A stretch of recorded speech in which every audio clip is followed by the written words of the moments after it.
Hi everyone, today we will interview SonsOfKorhal, which is the highest DPS for the Devouring Diadem CDoT build in Crucible League. As you can see from PoE Ninja, if we remove the Eye of Malice variant, SonsOfKorhal is the top DPS on the entire server.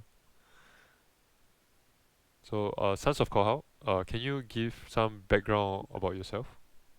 Okay, hi, my name is SonsOfKorhal.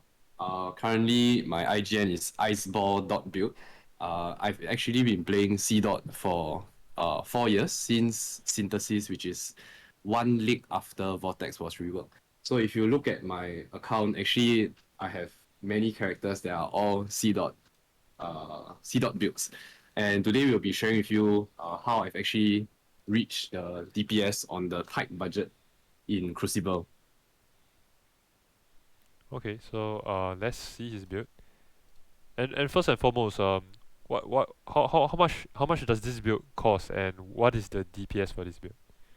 Okay, so currently without the gems, the cost is around 25 to 30 divines. With the gems, it will be around 35 to 40 divines. DPS wise, PoE Ninja is showing 6.1. If you download the PoE Ninja's POB and allow or check the convergence tab, you will show that Creeping Frost is closer to 9 plus million DPS. Yeah, we see Creeping Force is 9.4 million DPS here. Vortex is 9 million. Valco Snap is 3 million. Uh, sorry, Cold Snap is 3 million. Valco Snap is 3.7 million. And we even have half a million just from the summon Volatile Anomaly. So that is really insane for this budget price. Like everyone on the server close to this DPS is probably spending almost double of what he's spending. Yeah. So what's the downside of this variant? To be I upfront with think the, everyone. the biggest downside is actually in the chest. So for our build, we want gem levels, we want spell damage, dot multi, even non-damaging ailments. And the chest is a very budget version where I'm getting +1 to socketed gems as well as +2 to duration gems. Normally we would do this with a skin of the lords. However, because Skin of the Lords is very expensive this league, so I've opted Yeah. to find a +1/+2 chest that allows me to still reach level 30 for Creeping Frost and Vortex. But the problem is that we lose on the global defenses that Skin of the Lords will have provided. Yeah, so this is very interesting. Instead of spending 20 plus divines on one chest, he has opted uh for a variant that gives almost the same DPS and has spent the 20 plus over divines on the rest of his build. Okay, let's talk about the chest. Why do you choose this? Sorry, I mean the helmet. Why do you choose this helmet? So we will talk about the enchantment because in terms of Devouring Diadem versus Eye of Malice, we have covered that in our thread post.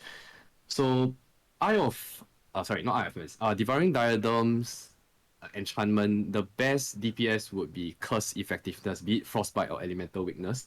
Hmm. It's actually not vortex damage or creeping frost damage because our our curses will affect all our cold dot spells rather than just one of them. So this is the highest DPS enchantment, and I was able to get this for 3 divine. Yeah, that's very interesting because we have three cold dot spells, and if you buff the curse, you're actually buffing all three at once instead of just buffing vortex or creeping force itself. Maybe we can cycle back to the chest. How much did this chest cost? So the base cost me 30 chaos, and then I was lucky enough to 6 link it within the first 2 tainted fusings. So Hmm. it cost me maybe 3/4 of a divine, but the average cost of 6 linking a tainted chest would be closer to 1.5 to 2 divines. Okay, so we'll just take it as two divines if we have a slightly lower than average luck. And how to six link this I've covered in the previous video. So do watch the previous video if you want to know more about getting +4 from a +2/+1 chest. Now we'll move to the wand. Uh, So this one was actually 5 divines. However, I spent about 1 divine on running Crucible Forges to actually allocate a favorable tree. And the thing about the 5 divine weapon is actually very good value because what I did was that I used my POB and I've been importing weapons to see which weapon would produce the highest DPS. So even though it is not a +2 weapon, because of the sheer amount of spell damage, Cold DoT multi, it's actually better than a +2 weapon. Maybe I won't say better, but it is way better value. For 5 divines, you will not be able to find a +2 weapon. Yeah, so POB was actually very useful because it helped me find a weapon that was good value, not the most expensive or the most DPS. Yeah, so I think everyone should start using this trade feature in POB if they haven't started using it. It's very useful, and I think a lot of the server they are obsessed with finding a +2 weapon, but the actually spell damage and cold damage over time multiplier also matters a lot, and we can see that this weapon itself has 46% uh damage over time multiplier. Okay, let's talk about the shield. Or you want to talk about the Crucible tree? Okay, let's see the Crucible tree for this item. Okay, so what do Okay, we have so here? in this build, uh one of the multipliers that you want to stack also is non-damaging ailments. So for Crucible trees for wands, there are 3 nodes that are useful for our CDoT build. One is non-damaging ailment effectiveness, one is curse effectiveness, and the last one being CDoT multi. So I actually spent about 1 divine trying to get a favorable tree like this, which is I think is very lucky. So here I have actually managed to get 16% CDoT as well as 15% non-damaging ailments. And for this weapon, if I were to look at the current market, there isn't a better weapon for my build. There are a few which would cost between 40 to 80 divines, and they also do not have a Crucible tree. So I would say that my 6 divines is a very good value wand, where it is providing DPS as much as a 40 to 80 divine weapon. Yeah, so I think one thing very important is to find out is know what nodes actually increase your damage, and this effect of non-damaging ailments, it is not easily identifiable as a DPS boost, but it actually boosts our damage by a lot for this build. Okay, maybe let's go to the shield now. Okay, so for the shield, unfortunately there isn't life crafted on the shield, but my shield is only 2 divines. Right. So if I had life on this shield would have been very expensive, and I also use the POB, the POB to find a shield that boosted the damage by this much. So if you go to the POB, you realize that there is a Crucible tree that allocates Arcane Sanctuary as well as cold damage. So actually, maybe it's better we see here. Yeah, so this shield is insane because it allocates Arcane Sanctuary, which is basically a 30% spell damage for our build, and it Yeah. also has 40% cold damage. So if you include these two nodes in our build, actually this shield is very powerful in terms of its DPS, even though it's only 2 divines. So looking for a shield for a similar DPS boost will cost between 10 to 20 divines. And the DPS still doesn't come close. So the only drawback for this is that I do not have a lot of resistances on the shield as well as life. Okay, this is a very good value shield. Only 2 divines, but provides so much DPS boost. Okay, maybe let's now talk about the boots that you have. I noticed that there's a +2 level of socketed duration gems there. Okay, so I managed to get these boots quite cheap, for about 30 chaos. This was one of the implicits that I was looking for. The other implicits being things like curse, uh, plus gem level to curses or plus gem level to AoE spells. So +2 to duration allows me to actually socket Val Cold Snap into these boots if I wanted to. Okay. But I've opted to socket the curses inside here and the Valco snap into my gloves. So what you will notice is that in these boots, right, the 3 gems that are actually affected by the +2 are your curses as well as Defiance Mana. So it gives some mild DPS boost as well as curse effectiveness and defensive boost. And I've also actually have both my curses socketed together with Arcanist brand. So this is how I've automated my curses. I will actually just put Arcanist brand on the floor, and you will cast and attach to the nearest mob.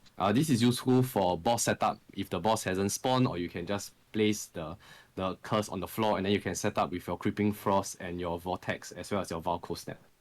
The other thing about the Defiance banner is that in order to have Defiance banner in this build, we actually need to run a 2 to 3% mana reservation efficiency jewel, which for myself, I found it cheap for about 10 chaos. That's great. This jewel doesn't have a life, but it has all the other damage mods. So it is cheaper, around 10 to 50 chaos, you will be able to find this.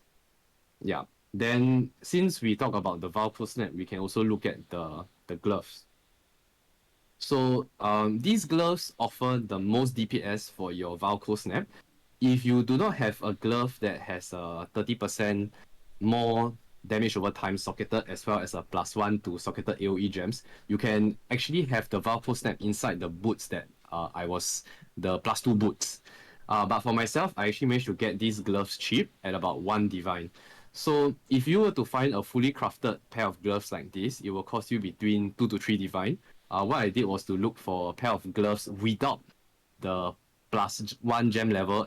So I looked for one with an open prefix, and then I just crafted the +1 gem levels myself. So it was half the price. So again, finding good value items by just understanding what can be crafted or what suffixes and prefixes you require. Yeah, and I believe you also bought the glove without the implicits, and the implicits will only cost about 30 chaos to craft.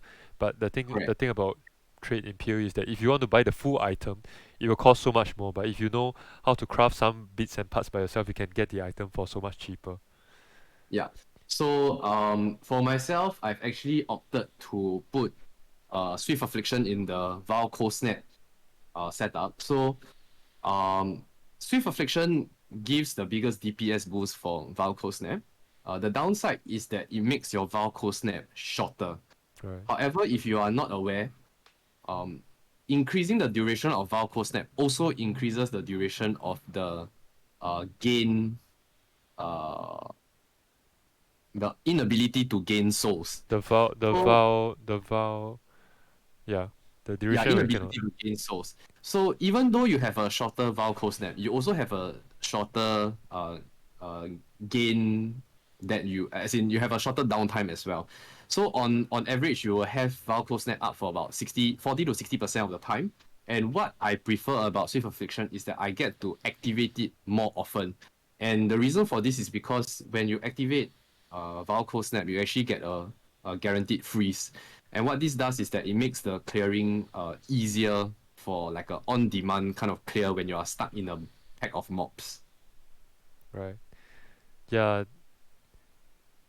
I I also noted that you do not have Cowling Strike and faster attacks in this build. And I think Yeah, so in order to run Arcanist brand as well as Defiance banner, I had to drop a few jewels. Gems.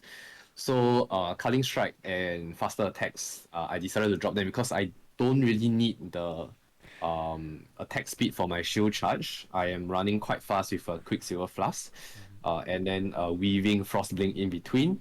As for Culling Strike, it's very difficult to cull when your DPS is that high. So it's for me, it's not detrimental to have another gem instead.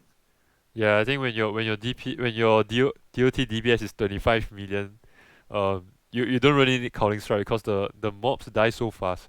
And this, by the way, this POB is not even with frenzy charges activated, so the DPS can be even higher than the number that you're seeing here. That's very Yeah. cool. So lastly would be the jewels as well as the accessories. For the jewels, we are running the Frigid Wake jewels. So Mhm. this costs about 10 divine combined. The advantage for Frigid Wake is that you cannot be frozen, you cannot be chilled. So that's a nice QOL. In addition, it's just a huge defensive gain with the freezing. Yeah. So you freeze Unix, you freeze rares. In addition, you have your more cold damage. Yeah. For the belt with the Watcher's Eye, basically this is a huge DPS boost because Pain Attunement gives you about 25 to 30% more DPS, but you will have to find a way to counter the downside of the Legacy Coward. So you get Pain Attunement because you are counted as low life, and you're counted as low life because you have vulnerability. And Watcher's Eye um, nullifies the vulnerability. And I happen to get a Watcher's Eye that has a bleed, cannot be bleeding if you are on Malevolence. So together with Corrupted Blood, I actually cannot be afflicted with bleeding as well as Corrupted Blood. So just a nice QOL. So which means that my jewel doesn't need to have a Corrupted Blood implicit, which makes it cheaper as well. Right. Yeah. That's very squeezing the best out of your value, and I think it means that your flask you can also drop the corrupted blood and bleeding. Correct. So for my Flask, I actually opted to roll something like Maim and Hinder. So just a bit more annoying mods that will slow you down during mapping. Yes. Another mod that I could have rolled also would be something like Stun Avoidance or Stun Recovery as well. Okay. For the rings and the amulet, so for the rings, I believe the Mark of the Shaper would provide the most DPS. So I found one with a good life roll as well as a spell damage roll. This was about 20 chaos and another 20 chaos to roll the plus 20% quality. Yeah. So for the other ring, if you notice, I have practically no no offensive modifiers. It's just purely HP as well as resistances. So my philosophy for rings is that it is actually very difficult to find rings with offensive modifiers. You are better off stacking as much defensive modifiers as you can on your rings and then getting your offensive modifiers from elsewhere. So that's what I've opted to do. Um, which is why if you look at my amulet, I've actually have some defensive modifiers. I do not have +1 to gem levels on my amulet. However, these amulets only cost 70 chaos. And despite not having a +1, the DPS boost is significant because of the dot multi as well as the non-damaging ailment effect. So the good thing about POB is that it can actually calculate the weight, or if you do not want to use the calculation of the weight, you can just import items into the POB to have an idea of how much it boosts your DPS. So I guess the advantage of playing Cold DoT for a very long time is that you are aware of how different modifiers or different multipliers will affect your DPS, and you don't always need to find plus gem level. So if you look overall at my items, I only have +1 on my weapon as well as +1 on my shield. In total, my Creeping Frost is 31 and my Vortex is 31. Yeah, I don't have any +1s elsewhere. So we want to reach level 30 for Creeping Frost as well as Vortex, because anything more than that, it will start to have diminishing returns.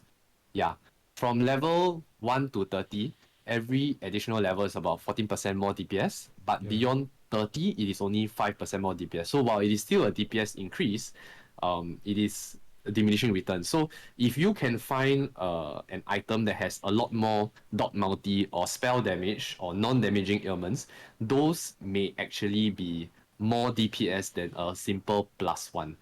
So apart from thinking about what +1 can give, you should also think of other roles that could compete with that +1 as well. Right.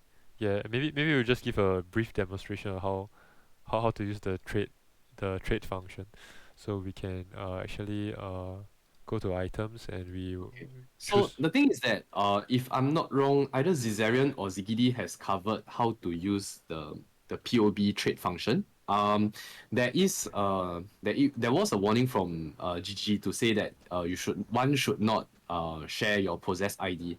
But what I noticed using this is that your possessed ID gets updated quite often. So if you do share your possessed ID, I think GG is trying to reduce the risk by updating the possessed ID once in a while. But the idea is that you will select DoT DPS as your main multiplier. So in the top right hand corner, you will adjust the weights to show Okay.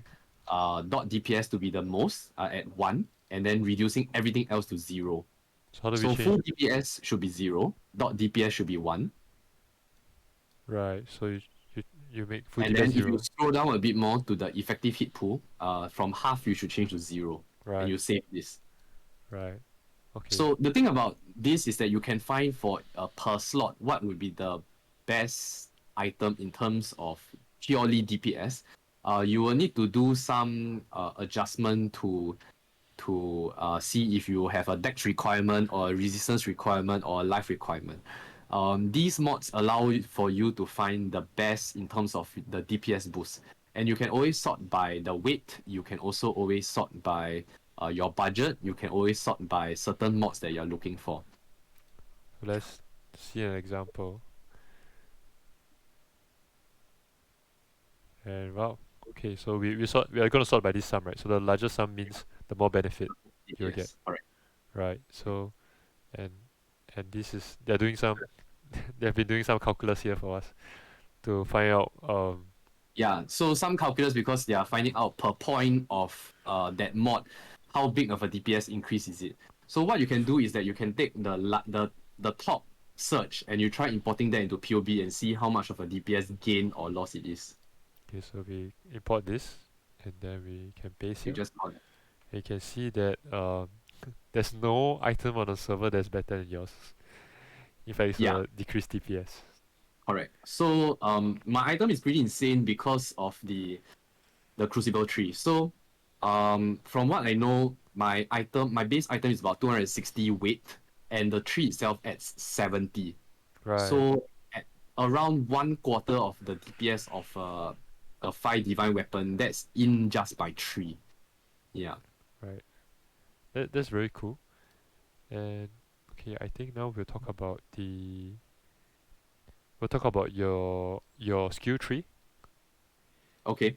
For my skill tree, the biggest difference is that I have opted to unallocate all the AoE nodes. Okay, so there's no So AoE here and here. amplify, even Frostwalker, Okay. and Arcane Sanctum, as well as the health and mana wheel, I've opted to unallocate. I have decided that it is actually more point efficient to spec towards Acrimony as well as Stormweaver. Right. Okay. So Yeah, this so this is really purely for DPS. I realized that I do not need the AoE because the clear speed is insane due to Legacy of Fury. yeah. You don't need a huge AoE, you just need to be close to them. The other thing also is that I've unallocated Entropy as well as Arcane Sanctum as well.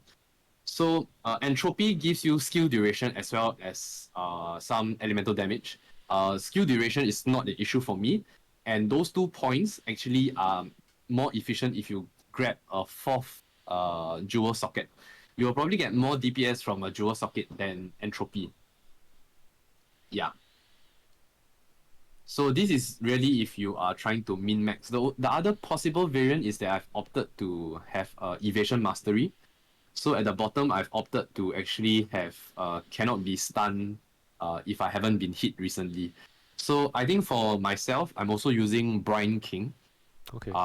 just for stun avoidance. So I think for me, the most annoying thing is to get stunned. So for 1 SP, I'm okay to give this 1 SP for stun avoidance in general. I see. So this is like you sacrifice some defense, but you get a lot more damage from Acrimony and Stormweaver. But you have also added some defensive buffs like stun avoidance and also this corrupted blood that we talked about just now. Yes. Yeah, and I think the other one is the melding wheel. So Melding in wheel. the original guide, melding, which is below pain attunement, Right. melding is not allocated. But for myself, I think the health and the ES is nice. It makes my mana pool around 1002, which is a comfortable value for me to run my Vortex as well as my Hatred on the Divine Blessing. So because our gem level is so high, cooldown recovery of Vortex is also very high. Your Yes. mana cost per second is actually higher than if it was just a level 20 Vortex. So having a bit more mana is a nice effect of melding. Right, and I also realized that your Divine Blessing is level 20, which definitely uses more, costs more mana than a level one Divine Blessing, and having a larger ES pool allows you to run this comfortably. Yeah. Okay. Uh, Before we wrap up, maybe you can share about what content are you running on Atlas? Because you have so high DPS. What's this good for? So I'm running Delirium as well as Essence. Okay. So Essence is just nice because when you spawn the mobs there, you can Yeah. just prepare the killing ground.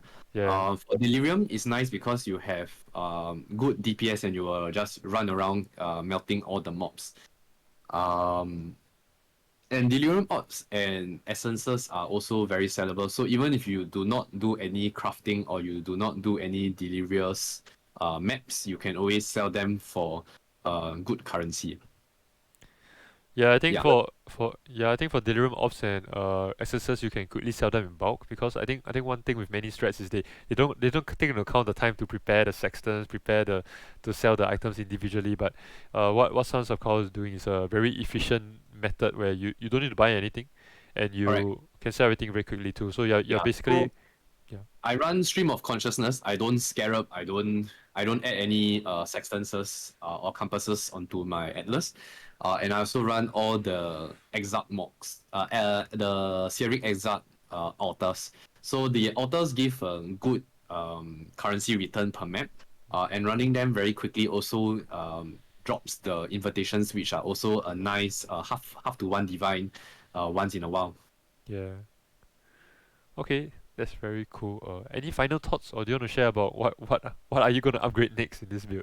I think the only thing I will be looking to upgrade is the chest into a Skin of the Lords. Currently defense is not a problem. But that's also because I've had years of the playstyle. Yeah. I do admit that in the previous league I had a Skin of the Lords and it definitely felt tankier because of the increased evasion as well as armor. So Skin of the Lords will be on my to buy list, but that will be like my last item. Currently, I've actually changed my Berserk Flask for an Orius End. So Orius End allows for a very nice clear speed. And what I noticed is that I'm killing mobs with the Orius End Flask instead of my Legacy of Fury explosion.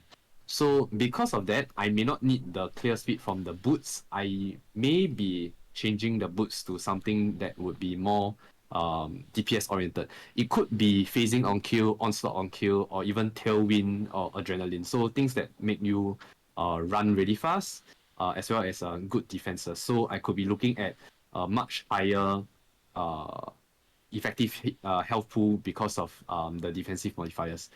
One thing to note is that our build does not go for spell suppression. So Mm-hmm. if you notice, all the rare items on our build has no suppression. We Yeah. also do not take suppression on our skill tree. This is because we believe that suppression is a 0 or 100 kind of thing, and to get 100 is quite difficult. So I would rather spend the SP on other defenses or on other offenses as well. However, if you are able to get some suppression but at no cost for your DPS or SP, then that would also be good. However, do not plan for suppression to be part of your so-called effective hit pool. Your suppression, on the off chance it does not suppress, you will take the full damage, and that is what will kill you. Yeah, I totally agree. Like, spell suppression is either you get nothing or you get 100. If you get in between, then it will just feel bad. I think one thing we miss out is we didn't talk about we didn't talk about the quartz flask. So you have replaced the quartz flask for basalt flask. Yeah, so because my DPS is so high, I don't actually need to be in the pack to use Vortex. My playstyle is also a little bit different. Sometimes I will creeping frost in advance. Sometimes I will cast Valco Snap because Valco Snap has such a high uptime, and for me, you running Swift Affliction means I cast it very often. I often cast Val Cold Snap and run into packs. So I don't really need the phasing because I can kill them fast enough before I need to walk past them. Right. So for me, because I do not have Skin of the Lords, I've opted to use a Basalt Flask for just more armor. However, I've replaced that Basalt Flask with Orias End, which has even better clear speed. So now, Quartz Flask is not even a requirement. Yeah, so I guess when your DPS is 25 million and above, you actually don't need to face because you kill the monsters before you even want to walk past them. Okay, that's very cool. Yep. Any final thoughts or No, I would say that just be we have covered, or rather I have made a post in the thread to Mhm. give an idea of what kind of modifiers we are looking on for both items as well as on the passive tree. So if you have that information or that knowledge, finding items on PoE trade will be easier because you will not only be one-dimensionally looking for gem levels. right? Thank you, Sons of Kohal, so much for your time. Appreciate your help in taking us through your build. Welcome, happy mapping, Exile. Thanks. And I have plans to create more videos in the future, so stay tuned to this channel. Thank you.